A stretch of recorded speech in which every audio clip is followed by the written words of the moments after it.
જે કાંઈ હોય એના ઉપર જે કાંઈ સજા હોય, જે કાંઈ કાયદો લગાવે હોય, બધો લગાવવાની પૂરેપૂરી ટ્રાય કરી અને લગાવે, બરોબર.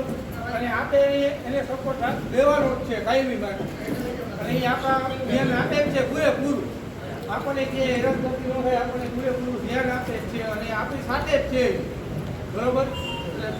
અને હિરેનભાઈ છે, પ્રફુલભાઈ છે, આપણા સમાજના બે માણસો અહીંયા તૈયાર જ છે. ગમે ત્યારે ખડે પગે 24 કલાક, અડધી રાતે પ્રફુલભાઈને રાતે 2 વાગે ફોન કરો તો 2 વાગે ફોન કરીને આપણને જવાબ દઈએ છે, બરોબર. તો પછી આપણે થોડી શાંતિ રાખી અને સાહેબને સાંભળી માનીએ. બાકી પોલીસનો આપણને પૂરેપૂરો સપોર્ટ છે. અને એ એમ કહે છે સાહેબ કે આપણે રંગોલી આઈસ્ક્રીમને વરઘોડે નીકળી જશે, બરોબર.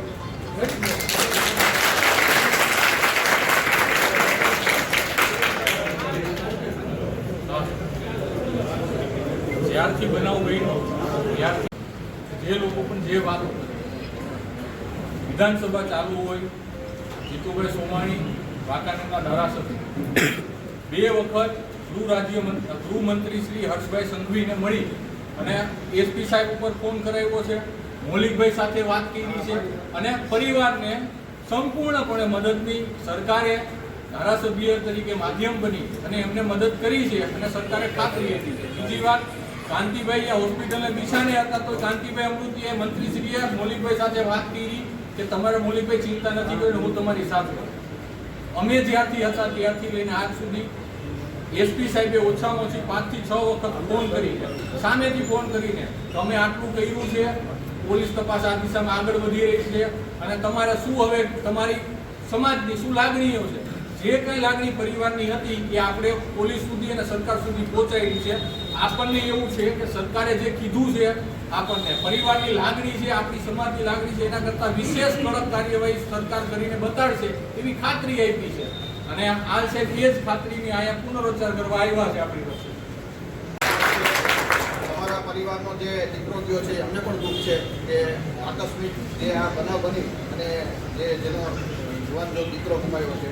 અમને પણ આજે તમારી આ શોક સભા છે એમાં હું પણ એને ભગવાનને પ્રાર્થના કરું કે આત્માને શાંતિ આપે. મારી પોલીસની ફરજ તરીકે બનાવ બન્યો ત્યારે હું જ ફર્સ્ટ સીધા જ અમે સ્થળ પર પહોંચી ગયા હતા. ત્યારે પણ બધા તમારા સમાજના આગેવાન હતા.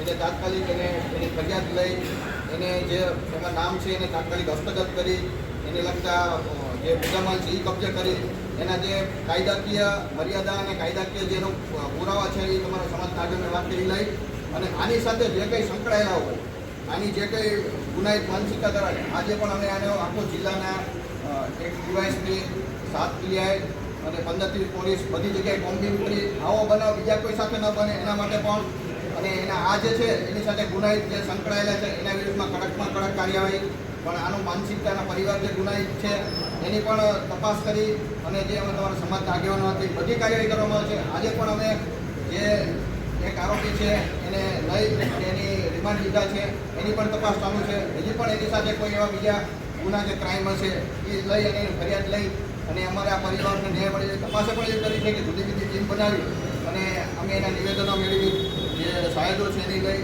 અને કોર્ટ સુધી કડક ને કડક સજા થાય તો તમામ પ્રયત્નો અમારા ચાલુ છે. અને અમે આજના ઓલાથી તમને આશ્વાસન આપીએ આને ખાતરી આપીએ છીએ કે આને પૂરતા પ્રયત્નો કરી અને કડક ને કડક સજા થાય અને આવા બીજી વાર બનાવ ન બને.